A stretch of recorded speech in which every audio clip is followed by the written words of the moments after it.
Imagine cramming the wisdom of humanity, every page ever written, every idea ever conceived, into one human brain.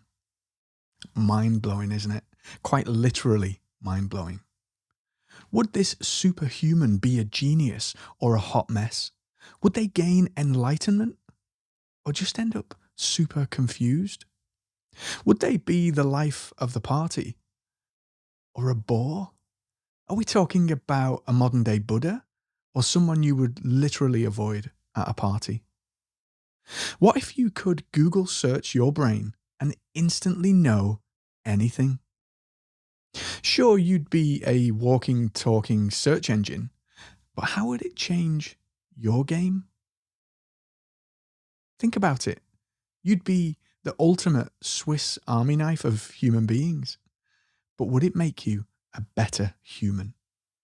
Does knowledge enhance your emotional intelligence? Does it enhance consciousness? AI is the new gold rush, folks. Everyone is trying to stake their claim, and we are on the cusp of a seismic shift in the way that we live, work, learn, and even think. I am naturally inquisitive, and I want to learn about all of the things that make me a better human being. Fitness, nutrition, health, sleep, meditation, prayer, spirituality, philosophy, science, business, humanities. I want to know about all of it. I don't want to restrict myself to just learn about business, just learn about marketing or productivity, or even AI. I want all of it. Is it just me? I want to know more. I want to be more. And I want to grow and develop and help others in that journey of growth and development along the way. It's the reason I created this very podcast. So with that, I want this podcast to be real.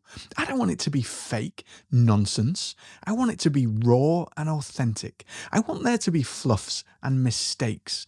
I just want to share from the heart things that matter, things that make a difference for me and hopefully for you as we together ask life's important questions and have some fun along the way. Life is short. Let's enjoy it. Let's just have some fun.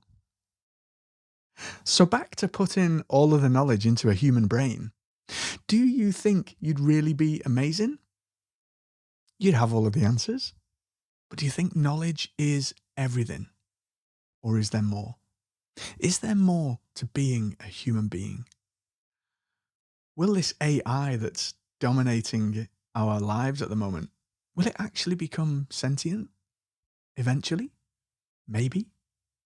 Or never? That's an interesting question. In the world of AI, it's referred to as the race to AGI, Artificial General Intelligence. And with the slew of generative AI tools, such as ChatGPT, Claude AI, Google Bard, Midjourney for graphics, the pace toward AGI it's picking up. All of the big tech giants are racing as fast as they can in that direction. Now, don't get me wrong, I love AI. And I am beyond excited at the possibilities it brings to the table. So you will hear and learn about tons of ways AI can change your life in this podcast. But this will be tempered with the bigger questions, with difficult questions around ethics, morality, consciousness, and whether we are truly serving humanity's well-being or not. From an entrepreneurial perspective, you think, oh, if I had the knowledge of this or the knowledge of that, I would be outstanding at what I do. And while that might be the case to a certain degree, are we knowledge or are we more than what we simply know? What makes up a human being? It's not just the brain. It's not just the cleverness that we develop, the knowledge, the skills, the intelligence, the experience, the memories, the patterns, the habits, the conditioning, all of these things that imprint on us throughout our lives. We are not that. That's merely an echo of our experience in this body.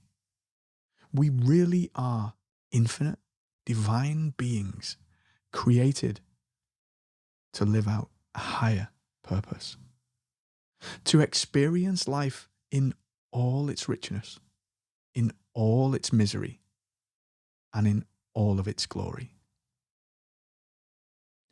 That purpose far exceeds any amount of knowledge, any amount of cognitive intelligence. True knowledge, true understanding comes from a deeper place of awareness, an awakening and knowing the reality in which we live.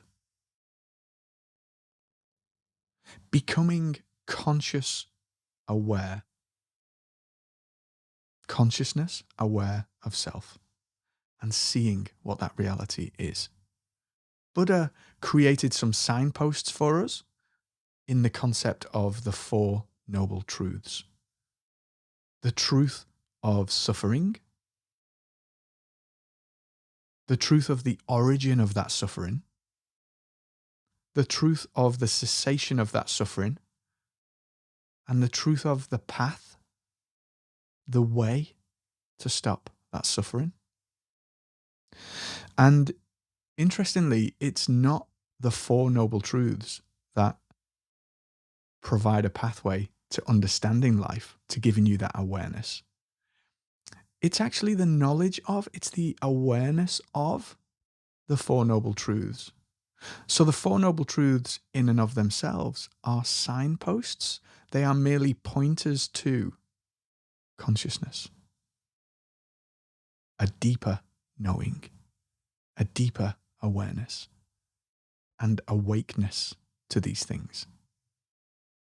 It's that awakeness that is referred to as conscious awakening, understanding, an inner knowing. An inner knowing that wasn't there before and helps you to see life in a new light.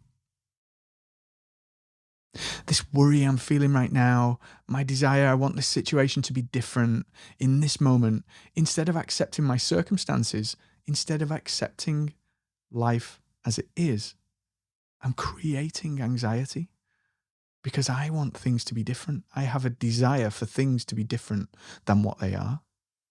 Can you see how that desire is affecting my state, affecting my level of awakeness? Because now I'm concerning myself with, why isn't this that way? Why isn't that that way? And all of a sudden, I'm no longer present. I'm no longer aware. I'm no longer awake because I'm caught up in desire, in thought, in ego.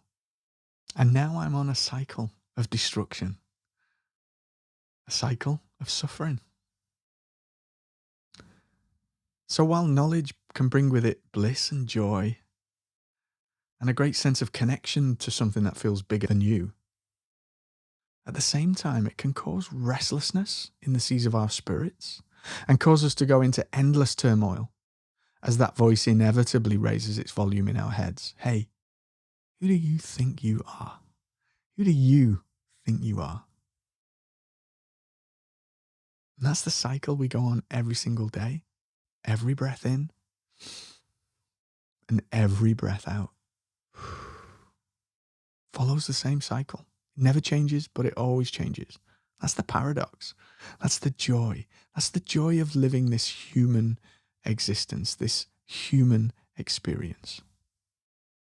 The first noble truth is that all of life is suffering.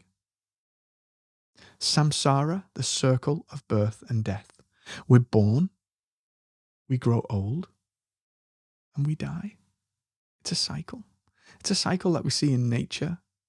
It's a cycle that we see in business. It's a cycle that we see everywhere that we look. It's a life cycle. It's a rhythm, and to everything, there is a time and a season. A time to live, a time to die, a time to laugh, and a time to cry. Everything has a season and a rhythm. What good does it do us, therefore, to shake our fists at the sun, wishing it was the moon? Or to become frustrated when it's raining, wishing for the sun to be shining and the sky to be blue? What good does it do us to fight against the tide of the season, of what is, what will be, and what will be regardless of our futile fist shaking at the air? What good does it do? How much more at peace would we be were we to accept and roll with the flow of the season, roll with the flow of the rhythm, allow life to wash in and wash out, and be fully there for every piece of that experience. Fully experiencing the joy, fully experiencing the grief and the anxiety without being swept up by it. This is what is truly meant by living a rich life. A rich life is not about having pots of money. Richness is not about that whatsoever. Richness of life is in living a true, full, present existence. One where you get to experience fully and be fully present in mind, fully present in spirit, in all experience. The label that we put on those experiences often triggers a flurry of emotions, and that flurry becomes a cycle. Thoughts come up, emotions come up, we think in a certain way, and then we act in a certain way. And that triggers more emotions, which triggers more thoughts.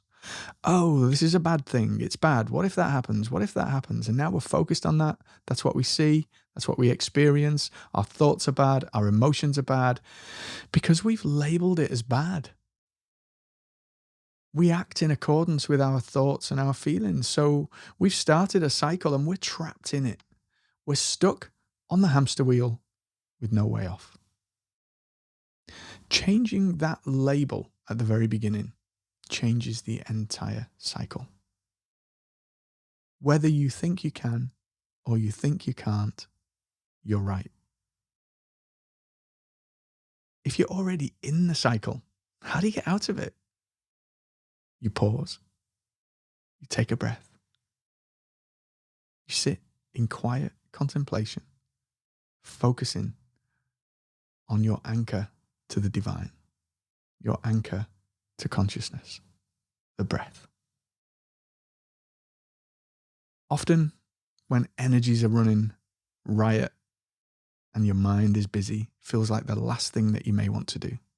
But it's the thing that will bring you back to center. It will bring you back to awakeness, and it will bring you back to you. You are not those thoughts. You are not the knowledge that's stored up inside of that brain, no matter how much or how little knowledge you have in there right now. You are something else, something special, something beautiful, something divine, something eternal.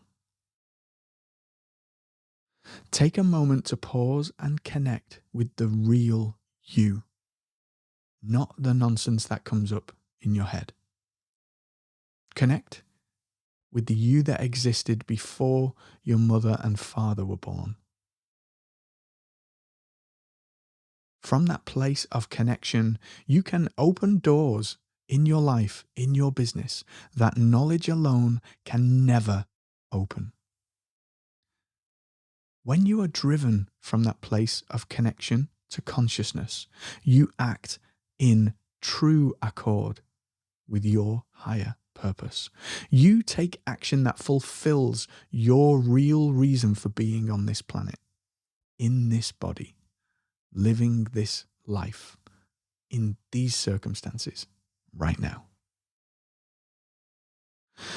And my friends, right now we're living through an era where access to ultimate knowledge is no longer a fantasy. With the new AI tools such as ChatGPT, Google's Bard, Claude AI, you have a slice of that super brain at your fingertips. And the implications are staggering, not just for the reasons that you may have been exposed to so far around content creation and marketing and all of those things, but for allowing you to open the door to consciousness, to higher purpose, to your true self. My thoughts around the AI are that not that we're replacing humans, rather we're amplifying them. AI allows purpose-driven people to speed up the learning journey by closing knowledge gaps, by leveling the playing field, and opening new doors of possibility. So ask yourself, how can I use these tools to that end to help me be a better human being? You might explore the Four Noble Truths.